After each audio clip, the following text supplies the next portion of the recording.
So, welcome to the innovation stage. And this is the platform from those of us we like to refer to as trailblazers, blazers, pathway makers, whatever you may call them. These are people who are leading the way in terms of innovation in restoration work.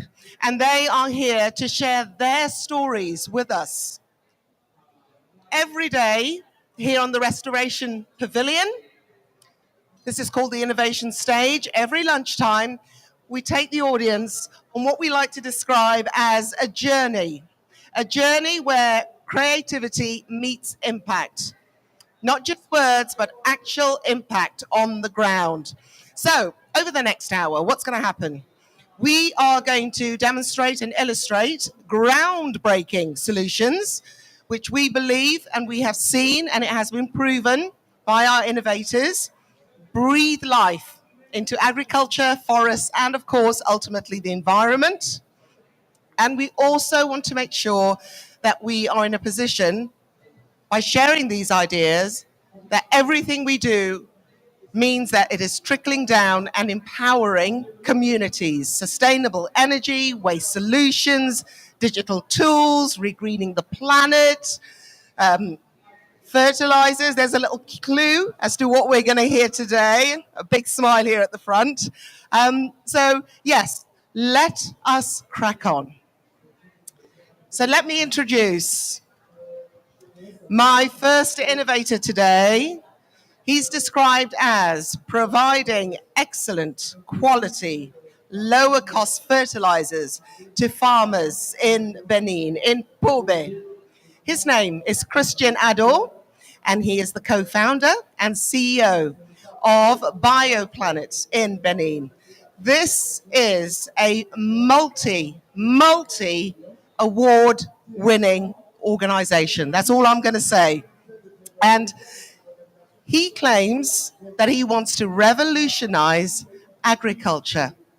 How is he going to do that? Let us find out. Christian, welcome to the stage. The floor is yours.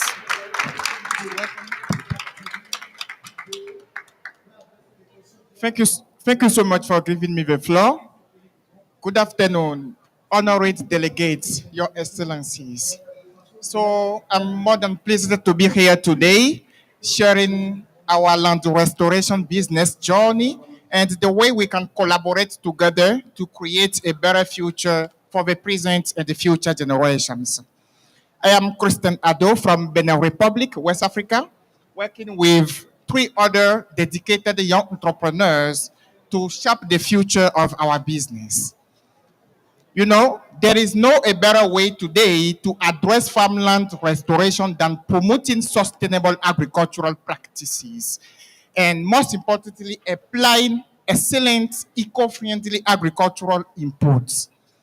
Having spent more than 10 years in agricultural sector in Benin Republic, first being farmer son, student in agricultural sciences, and today as entrepreneur, I have seen and lived firsthand the daily struggles of farmers having agriculture as their primary source of income. And living this journey on a daily basis, I came to meet Monica in Benin Republic in 2022. She is a young widowed woman, having agriculture as her primary source of income. Her yields drop every year due to unsustainable farming practices, leading to her farmland degradation. But in search of quality organic fertilizer to restore her farmland, she made a lot of research, went to the store. But you know the sad reality? It costs too much and is of poor quality. Globally, it is about 2 billion hectares of degraded land, affecting negatively over 2 to 3 billion people. In West Africa, when we talk about land degradation, it is more than an urgent issue, as it affects over 6 million hectares of land, 70% being farmland. And we also have an other sad reality. Agriculture remains a central pillar for sustainable development in West Africa. And the Benin Republic, my country of origin, is one of those countries having significant impact related to land degradation with over 2 million hectares of degraded land. And today, behind these current challenges our world is facing, there is a market opportunity. According to trading economics data, the global fertilizer market is estimated at least 200 billion USD annually, 2 billion in West Africa, and over 100 million USD in Benin Republic. And we have an unforgettable fact. Our generation sees opportunity in every single challenge our communities are facing. And our business, Bioplanet TMC Limited, is more than pleased to come up with an innovative solution. We transform biodegradable waste into organic fertilizer to address farmland restoration across Benin Republic and West Africa. Our solution is very unique because compared to powdered organic fertilizer from competitors, our own is in granules, helping farmers avoid losses during application. It also increases water retention capacity for soil, maximizing profit for crops up to 45%. And there is a great news about it. Our product is odor free, 100% eco-friendly, safe for users and environment. At Bioplanet TMC, we make money from direct selling of fertilizer. System with customer who went to us to get our fertilizer, and in return, we offer a follow-up, ensuring that they are following eco-friendly practices. To be sure that our business remains sustainable, we reinvest at least 65% of our profits. And we also adopt eco-friendly practices on a daily basis. Till date, in Pobè, Benin Republic, we have recycled over 60 tons of biodegradable waste, distributed over 34 tons of organic fertilizer, reaching 200 women and indigenous people having agriculture as their primary source of income, increasing their crop yields up to 35%, while creating over 40 green job opportunity for local youth, 80% being for women. Then 5 years from now, we envision our business positively impacting lives of over 1 million indigenous people having agriculture as their primary source of income, restoring over 50,000 hectares of their farmland while creating over 400 green job opportunity. Honored delegates, your excellencies, we can't get there without collaboration. And we are open to an investment of 100,000 USD to elevate our business to new heights. And we hope that you can join us to elevate the voice of women and indigenous people across Pobè, Benin Republic, and West Africa. This fund would help us to reach at least 1,200,000 USD in 4 years as revenue. And that will also create over 400 green job opportunity for youth to fight unemployment. Let us join hands. Land degradation is more than an urgent issue, and we need to act now. Join us at Bioplanet TMC Limited. Thank you. Christian, please take a seat. And thank you very much indeed. Before I speak to Christian myself, are there any reflections, questions coming from the floor? Yes, if we could get a microphone, please. And I have to say, it's lovely to see some of our ecopreneurs in the audience with us. It's just so nice to see you all, and also the fact that you're giving this support to others from your community. So thank you very much for being here. Yes, sir. Yeah, so first of all, thank you so much for the presentation. Awesome solution, awesome presentation, awesome pitch. I really liked what you said about the young people and how we see problems in our communities as solutions. I would like to ask, what really do you have any moment of inspiration? Like, what was when you realized that that was the way that you're going to impact your communities? Christian? You- Yes. Okay. Thank you so much for the great question. You know, as young people, we are working together to create solution. And in 2022, in the local community we are currently based, I realized that young people are really engaging in terms of providing eco-friendly solution. And for our business, we try on a daily basis to involve them in decision-making processes so that we can ensure that this solution is both for farmers, our common environment, and youth. Thank you so much. Any more questions from the floor? Yes, if you could just pass the lady the microphone. Fantastic. Hello, Christian, and thank you for the presentation. It was great. I have a question like, what is the biggest challenge of implementing your idea into action, and how did you like overcome this? Did you get that? Yes. Thank you so much for that great question too.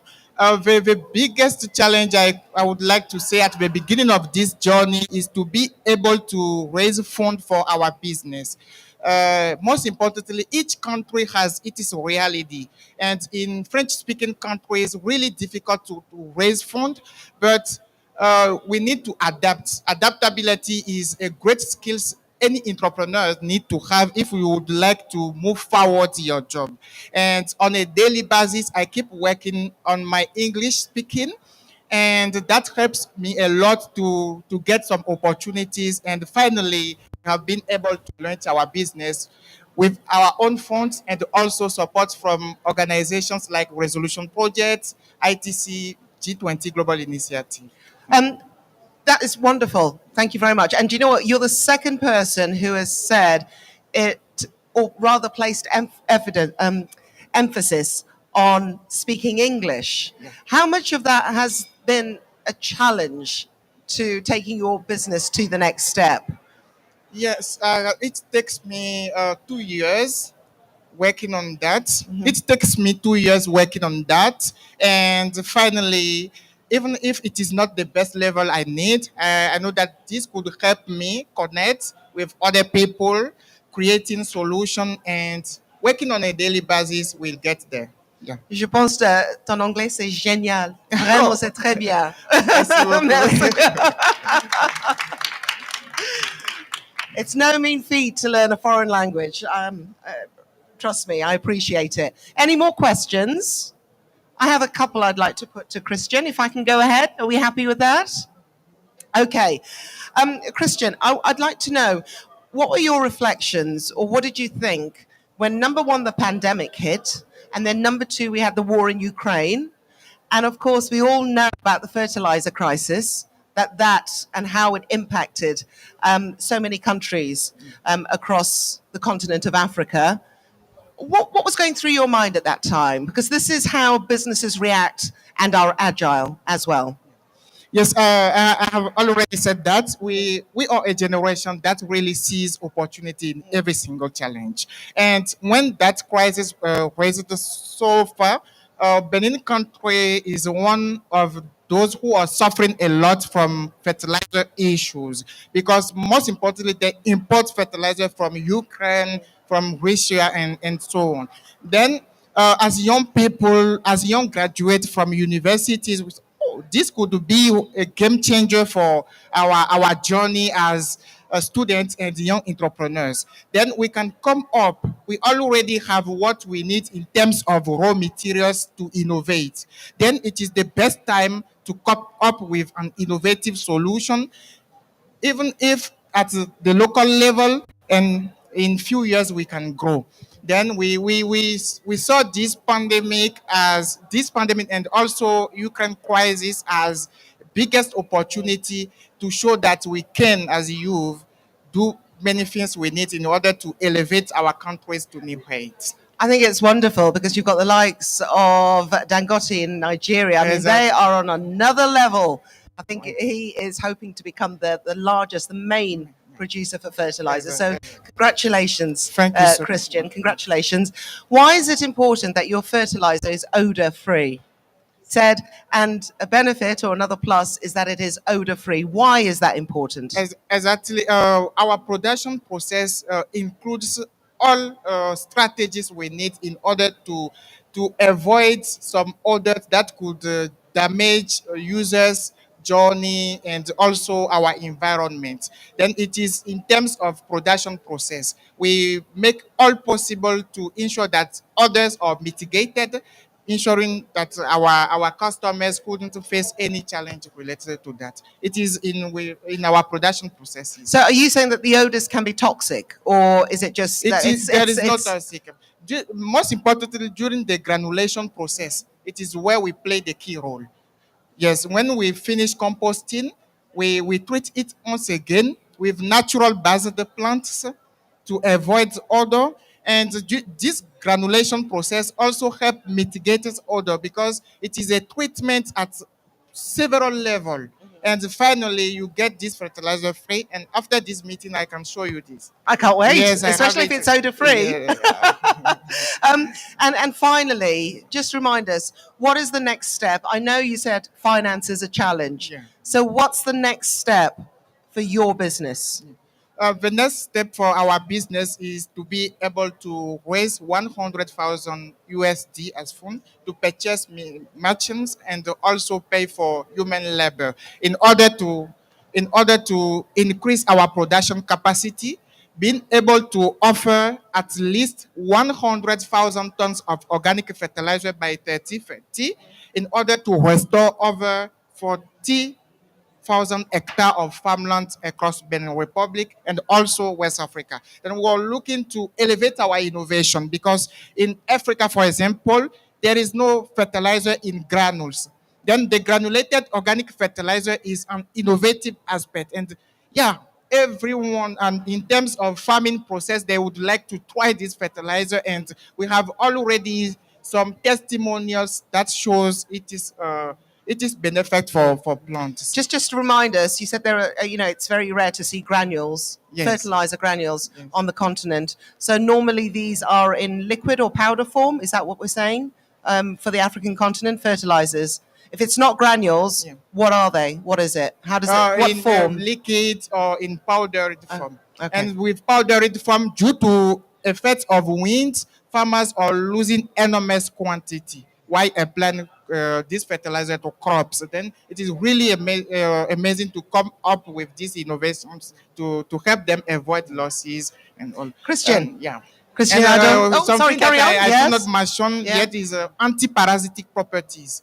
African regions are where we have enormous damage to crops caused by pests.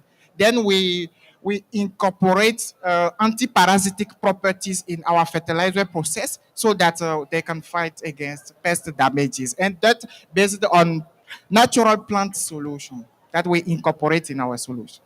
So it's an insect repellent as well as a fertilizer. Yes. I know you don't want to share your secret formula, and you say that they are natural additions. That's the solution. So is it plants or is it essential oils? Yes, What are it you is using? It is a plant. We get just leaves, Uh-huh. and that's in our production process. And that's proven to cut Really down true, on yes, parasitic. Yes. Okay. Yeah. There are many testimonials about it. Fantastic. Christian Ado, thank you very much indeed. Ladies and gentlemen, it's Christian. Could I ask you just to sit here? Yeah. All right, we are going to move on. If you keep that, but I will take the clicker. Lovely. Stay with us on the stage. Let's move on to our next speaker today. The Four Returns. The Four Returns. I thought it was a superpower movie or a superhero movie, but it's fantastic. Now, this is a framework that has been devised by Thelverda. Is that okay? That's good. Thank you very much. And he is the founder of Common Land, and he joins us today from the Netherlands. So why are the Four Returns important? Fighting degradation, and of course the impact it has on society, and also as a means of conceptualizing solutions. And when I was looking at your website, Bellum, I saw you mention that there were key words that you like to keep in mind, and I imagined them as a word cloud. And there were quite a few. There were quite a few. Regeneration, conservation, soil and carbon, purposeful business. And I like the last two that you mentioned, head and hands. I'd like to know more about that. So, Willem Verwerder, welcome to the stage. Thank you.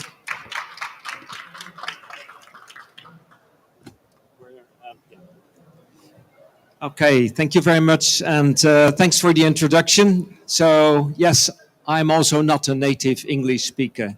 My language is Dutch, and I know what you're talking about. So, maybe just a brief introduction.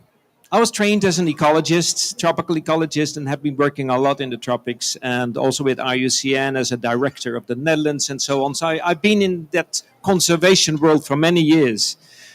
And one of the few things I realized is that if you want to bring conservation and landscapes or ecosystems to the mainstream, you need to find a way how to explain that, because most people outside these buildings have no idea. And it took me a while to bring the complexity of ecosystem degradation and restoration into a language that people would understand and would be practical. Because you said head and hands. But the reality is indeed that people start with the head and then with the hands, and they forget something which is called heart. And the right order to do things is first from the heart, then to the head, and then to the hands. Most people, especially in business, start with the head and the hands, and then later on they think, oh, there was something like heart. What is that?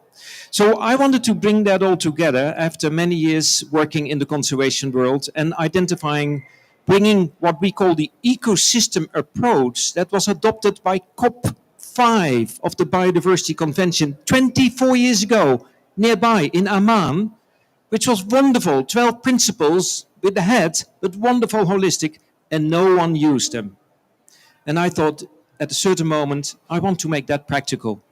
And that's how I came up with the 4 returns framework for healthy landscapes. And let me explain. So there are many system barriers. You all know them. Economic system barriers, complexity of ecosystems, stakeholder complexity, landscape finance, it's not there, you will have a problem, and we'll talk with you later. Policy misalignment, all these things are out there, and they're blocking healthy landscapes. But language is the first thing we need to find our way. And when I left IUCN in 2012, I realized, and I did interviews with farmers all over the world, in wealthy countries, in poor countries, and with business people. I realized that there are 3 critical words that everyone understands: losses, risks, and returns. Everyone understands those words, whether you are Elon Musk or whether you are, a poor farmer in Benin or or a wealthy farmer in the Netherlands. They all know that. And I started to look into what is a degraded landscape. And a degraded landscape is characterized by 4 losses. The first one is purpose. People have lost their purpose, lost their pride, and they leave those places. The second one is community. People are leaving these places and their communities fell apart. The third one is, as you all know, is biodiversity and the physical environment, the ecosystem. And the fourth one is finance, no income. So if you use those 4 losses for a degraded landscape, then you can use the 4 returns for a landscape that is under restoration. And you first start with maximizing ROI, return of inspiration, which is a different ROI. And it helped to understand and talk about these issues with people. And then you move into maximizing the social returns and then the net returns and the financial returns. And you put KPIs and indicators under it and it works. So at the end, you get a whole scheme. And this is what we call the 4 returns framework for landscape restoration. You need to have 4 returns of impact in a landscape that is under restoration. It needs to be big, more than 100,000 hectares, because we talk about scale and ecology. And most people don't understand what a landscape is. So you need to bring 3 zones and a balance between 3 zones in those landscapes.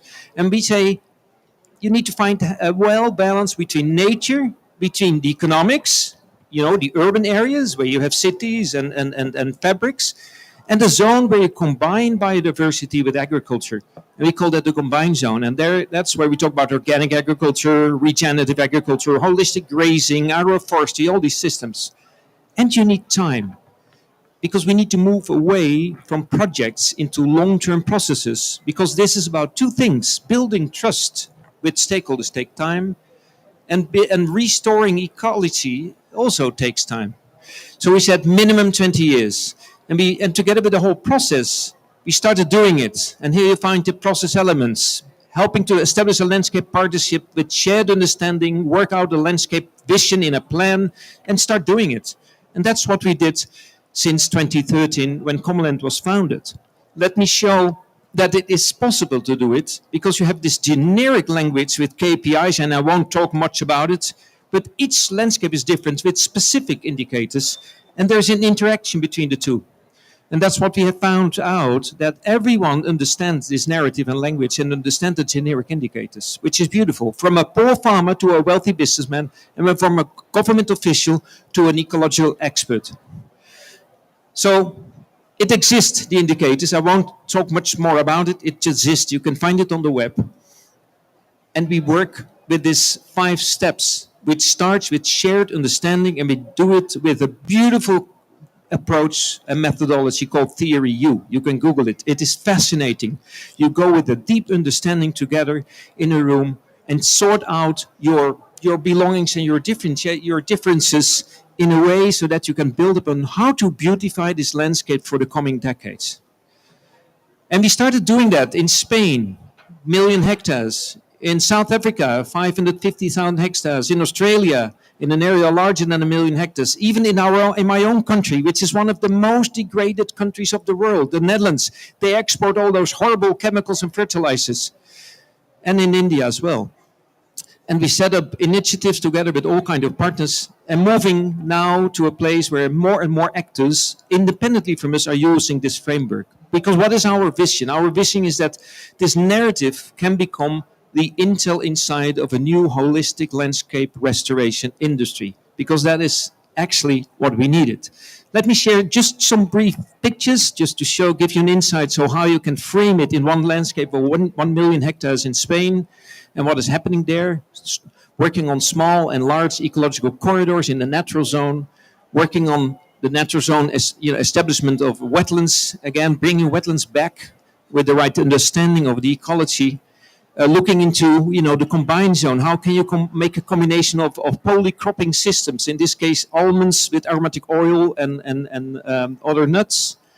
And here you see a nice thing on the left side. You see regenerative ag, which is part of the combined zone, and still the conventional agriculture on the right side, which is still part of what we call the economic zone.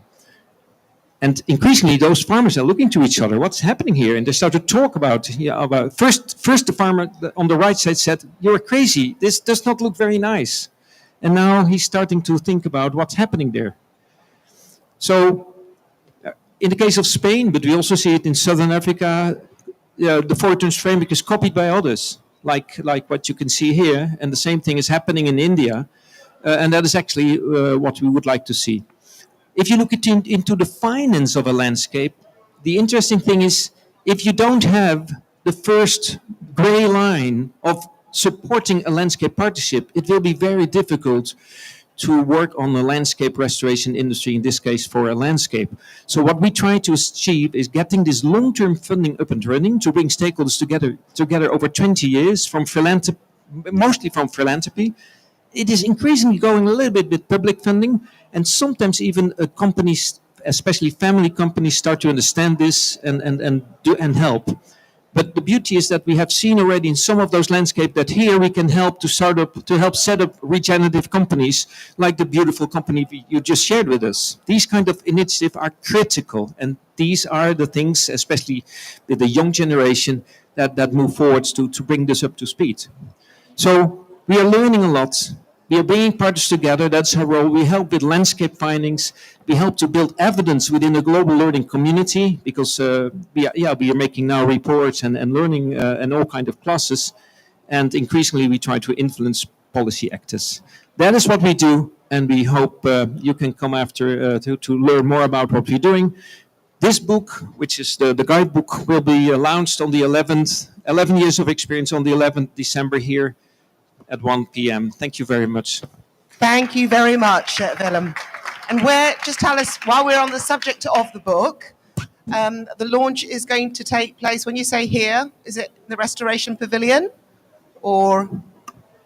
No, I think the launch will take place in Met 8, I think. Okay. At 1 p.m. on 11th of December, and you can find it on some leaflets there. We have Lovely. the details there. Okay. And I'll leave some cards here where you can, with the QR code of the book, because I've got only 3 copies. It's a bit heavy. Okay. All right. Let us very quickly begin. There were a couple of points that.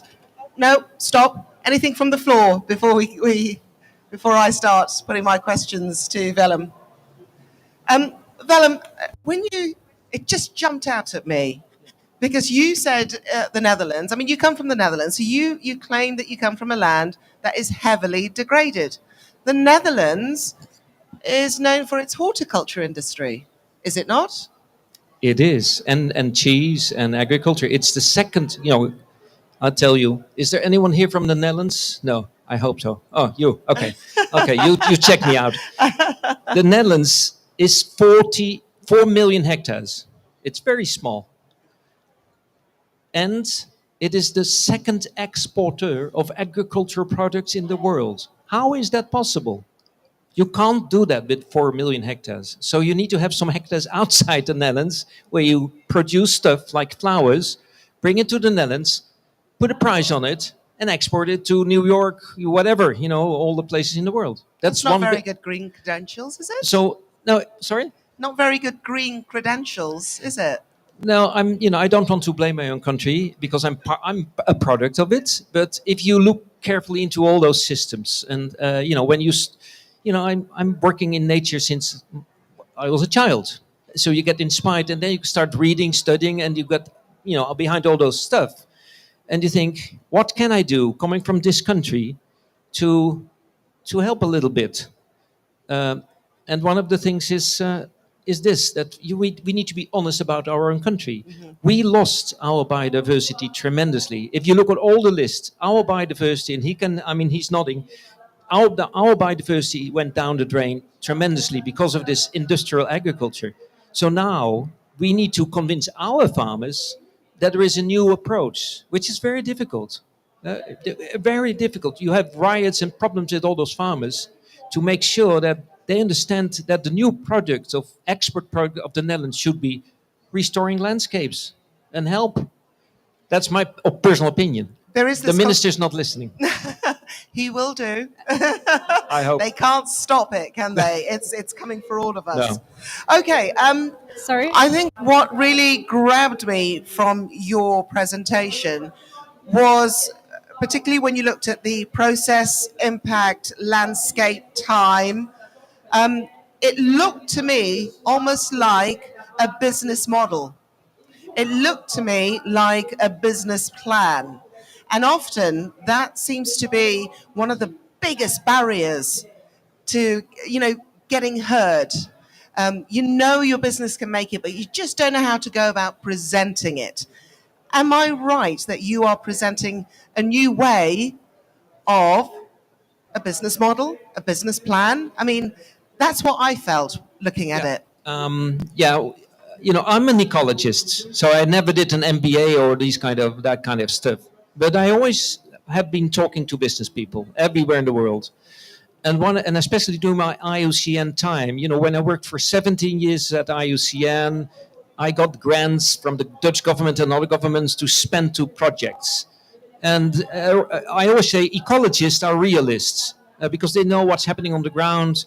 And when you work with 5 years or 4 years projects, you know up front already that it is not possible to do those things because it takes time and build trust.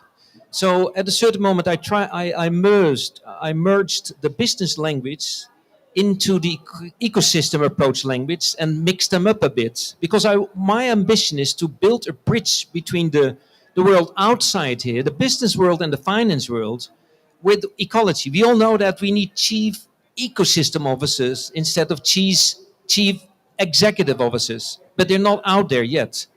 And therefore, we need to find a way to build that bridge. And that's why I speak also in a different language. I'm talking about we are, this is, I hope that this can be the intel inside of the holistic landscape industry. Industry means replicability and scale, but the holistic means stakeholder management and ecology. So, you know what I mean? 2 points there. I think this is one of the factors and variables that the director of the G20, Dr. Murali, has identified, and he has actually put out a call for more students to be trained up in restoration. There is a huge gap. It's not often that you hear people saying, "We need people. We've got jobs. Come and get them. Train up." Yeah. So I completely hear where you're coming from with that. I'm going to go to the lady in green who has a question. Thank you. Yes, I have a question about the time horizon and the political will. So what's unique about Common Land, to me, is the timeline is so long, right? You're looking at a 20-year timeline. For our interventions that are about 5 years, we struggle with political will changing in the scope of our program. So how do you address, let's say, stakeholder management when that changes over time and yet your view is much further into the future? Yes, thank you for the question. Yeah, I mean, the timeline is still too short. That's why I say minimum 20 years. Because 20 years, and I realize that 20 years is the maximum people in the business and the finance industry understand. Pension funds and all that stuff. So, but in the reality, we all know we need much more time. What I did is building up a literature in the ecological domain to explain to business people that they are idealists. You can imagine they come to me and they say that I'm an idealist, and I increasingly learn to turn that around and say, no, you're an idealist. I'm a realist because I know what it is to have boots on the ground. So come with me every now and then and walk the path together. And if they come, the philanthropist or the business people, most philanthropists, by the way, are business people or were business people, I invite them to join the path. And they say, first, okay, I will join you for 3 years. And then I'll tell them, that's fine.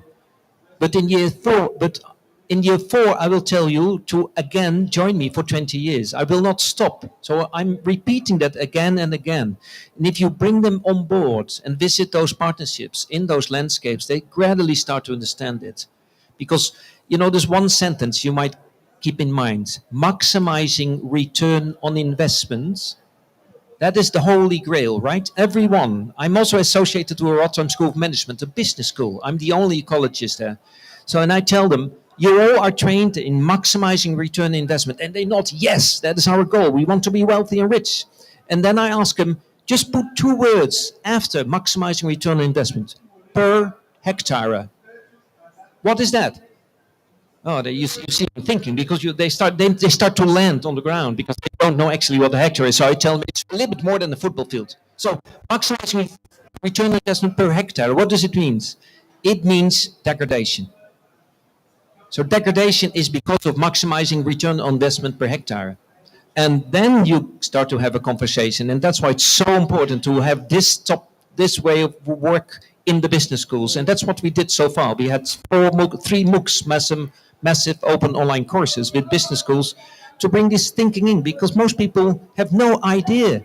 We need to close the gap between the world of ecologists, conservationists, agriculture, and business people. Any more questions from the floor? Yes, could we get the microphone to the gentleman in the blue shirt? Thank you. Thank you. My name is Kemo Fati. I'm so sorry, we're competing with noise, so I wonder if you could put the microphone closer. My name is Kemo Fati. I'm from the Gambia. I also work on biochar as a soil amendment and also as a fuel substitute. And I was just resonating with what you have to say with the business world, because for a long time, we need a reboot or a change of mindset for the economic models, because growth will not even things up and growth will not clean things up. But in your time at the IUCN, there comes a time when with doing deep community engagements, for instance, sometimes in order to put holistic land management to play, Someone said, Alan Savory, I read his book, Holistic Land Management. So he was talking about we need to mimic nature. So in Gambia, we all keep our livestock in isolation, and it's very difficult for farmers to kind of come together to kind of keep them in a herd. So this is causing more degradation. And sorry, recently we had a large-scale ecosystem-based project from the UN Environment Program to restore 10,000 hectares of degraded land, out of which 3,000 is agricultural. And we realized that no matter how much we try, it keeps, getting worse and worse. So how do you kind of put this framework in practice? Let's say in places like the Sahel, how does this work over a 20-year period? Because we've been trying for over, let's say, 5-6 years now, but we've seen that more and more farmers are not willing to adjust to that change, or geopolitically, some of these mechanisms that we have to use as ecologists is not working for the structures and the framework. Well, considering Gambia being small, if we have to go to the rest of the Sahel, how long will it take, or what are the dangers that we might face along the line? Or risk? Yeah, this is a difficult question, but I give you a short answer. We can talk after this longer. But the short answer is the Gambia is a relatively small country, and it is a riverine. It's a kind of watershed, right? With the Gambia River. So the 10,000 hectares is too small. It is too small. Actually, what you need is to have a good conversation with the government to see the entire country as a forest framework country. And then you need to find the right investors and public funders with a country landscape plan to work on this. And then it will be successful, but you will always face problems. I'll tell you why. There are two very difficult indicators here. And that is people. It's very difficult to work with people because in general they have egos and they quarrel and they're emotional. It's better to work with robots. And the second thing is ecology. Ecology is dynamic and it depends on species and weather events and whatever. And you cannot steer, you cannot control those processes. You can only guide them. So what most people want is a controlled environment, which is fake. It is not possible. We need to understand that there is no control, but only guidance. Even in the financial industry, you can put your money here and invest in this, and then a crazy guy is doing a wrong thing and your money's gone. No control. Willem, like you said, this is a very complex question. I encourage you to have a conversation once this event has closed, but I want to move on to our final guest. I'd love to know the answer to that as well. So let me introduce our final innovator today, who is using technology to aid in the maintenance of regreening projects. His name is Abdul Hadi Achaksai. Thank you very much. You don't know what tongue twisters this COP has been, but thank you for that encouragement. He is the founder and chief executive officer of Environmental Protection Trainings and the Development Organization. And he has been involved in projects worth millions of dollars in funding from various donors. How on earth has he done it? Now, we know that the business world, the science world, love data. You can't argue with data. So this may be the secret. But Abdul Hadi, you can come and correct me if I'm wrong. The floor is yours. Thank you. Thank you. Yeah, thank you very much. Sometimes it is difficult for my second name to pronounce. So I did. Well, you are not from the Central region or Asha. Asha region. Abdul Hadi Achakzai. Achakzai. Okay, thank you for that. Thank you very much. Actually, as you mentioned, of course, I am leading a climate change focused NGO that's in Afghanistan. And we have different projects, especially in agriculture and climate change adaptation mitigation, both renewable energy and so on. And at the same time, we are also working on DRR because Afghanistan is one of the most vulnerable countries in the world. And since many years, Afghanistan is experiencing droughts and so on, so on.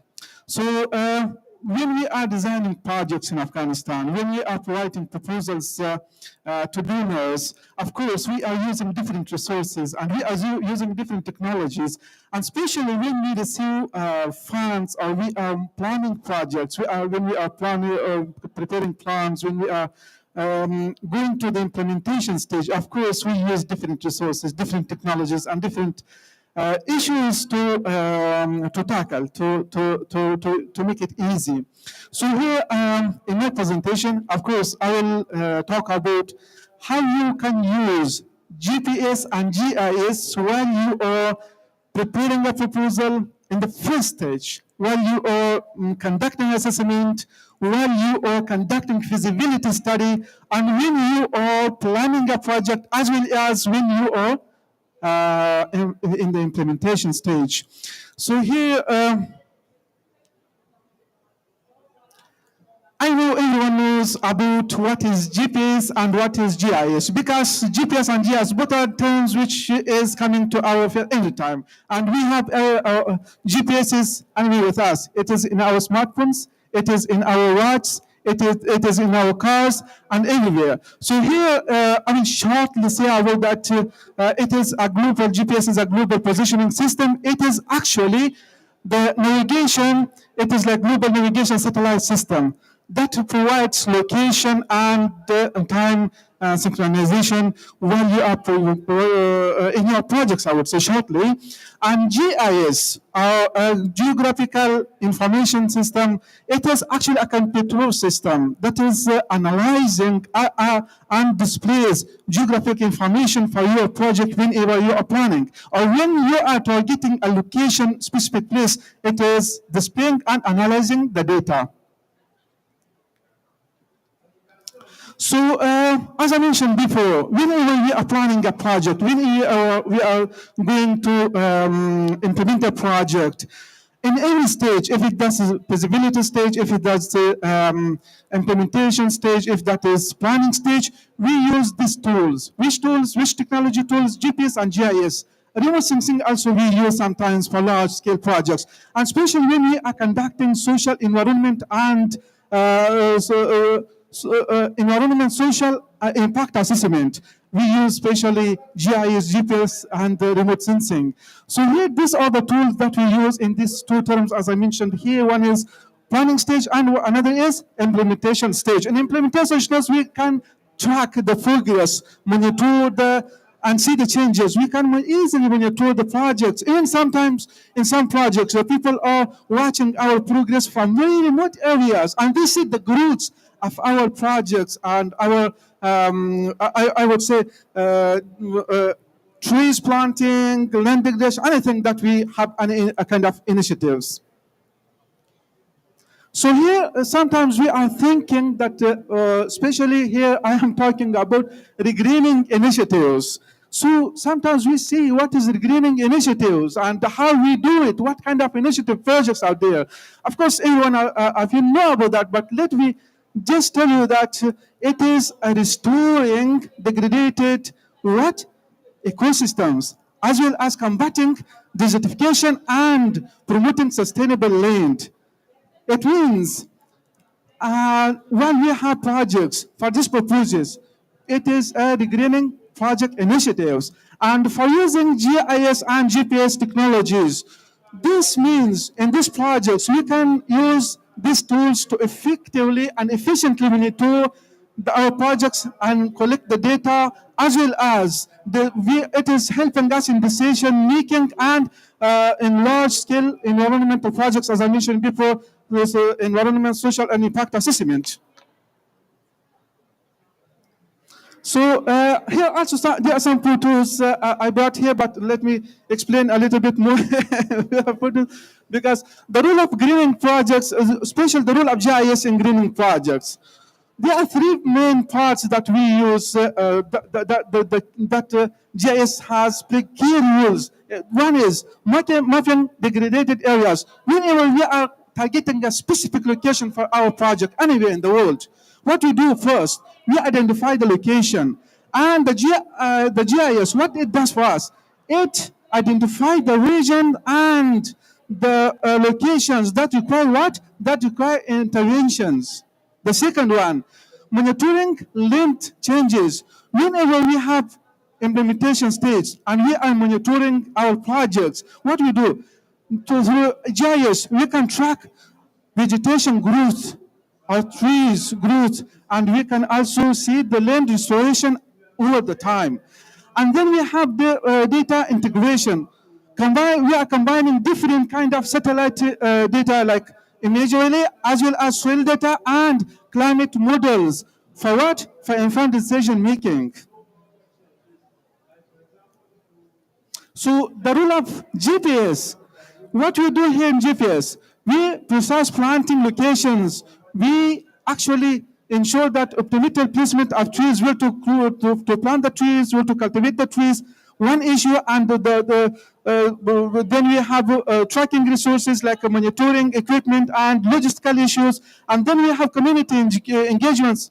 This is important that when we see GPS, we have something like we target the nearest communities to see the nearest communities, engage them as a stakeholders in our communities, in our projects. So, benefits of employing GIS and GPS in regreening projects. What are the benefits? I brought here three important benefits for this specific issue. One is efficiency, accuracy, and scalability. So in efficiency, it reduces the time and cost. This is important. And in accuracy, we can track the regreening project, as I mentioned before, like the growth of vegetation, trees, plants, and so on. And scalability, it drives ecosystem and project scales that we apply in our project. So this is the last two slides. Thank you very much for your attention. Abdulhadi, thank you very much indeed. Thank you. Yeah, I'm an MSc student of GIS, so this is a favorite topic of mine.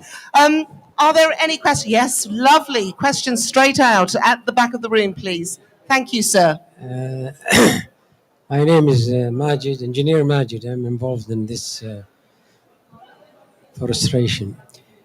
I'm from Saudi Arabia. Thank you for this informative presentation, but I have two questions.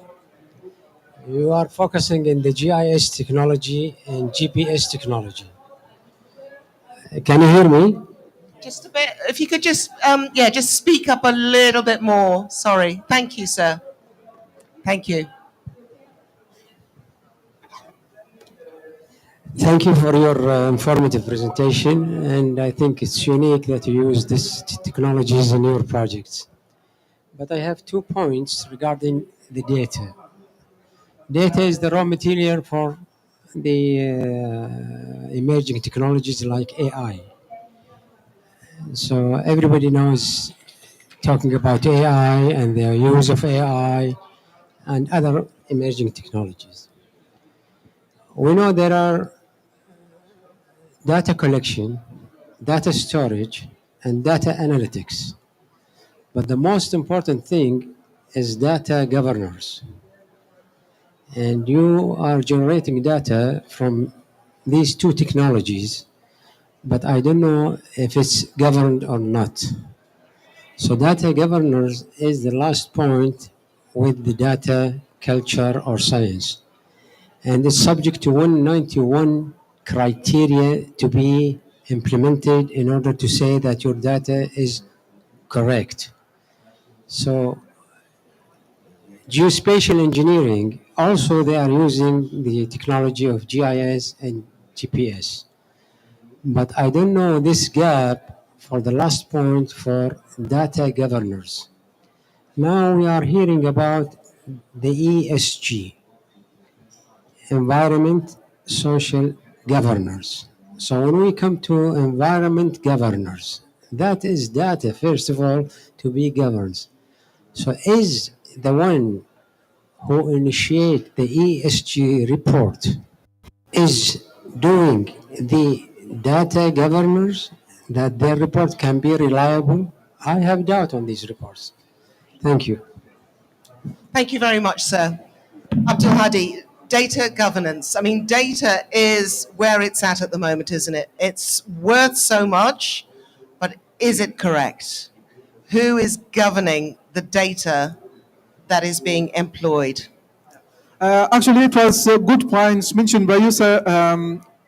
3 points important here. One was like the accuracy of the data while we are collecting from this, using these technology tools. And the second issue is saving and storing this collected data while it is in a proper way. And the third issue, the governance of the data.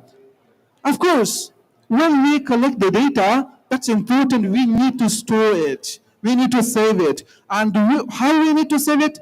For us, what we are experiencing in our projects, we have different stages of data collections, and we have different stages of data storing aspects. For example, for the planning aspects, we are storing data in the same stage, and in the implementation aspects, we store the data in the same stage. But when it comes to the governance, that's an important aspect, how we governance the data.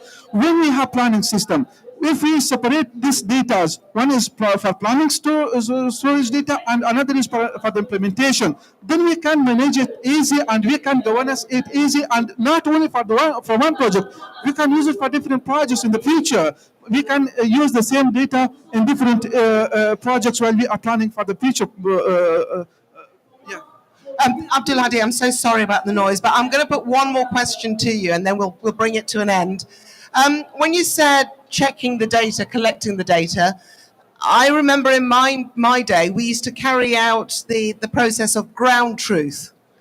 Does that still take place before, saying that the data within the database is ready? Does that still work in GIS? Is there ground truth where you go on the ground and you ensure that what you're working with is properly reflected?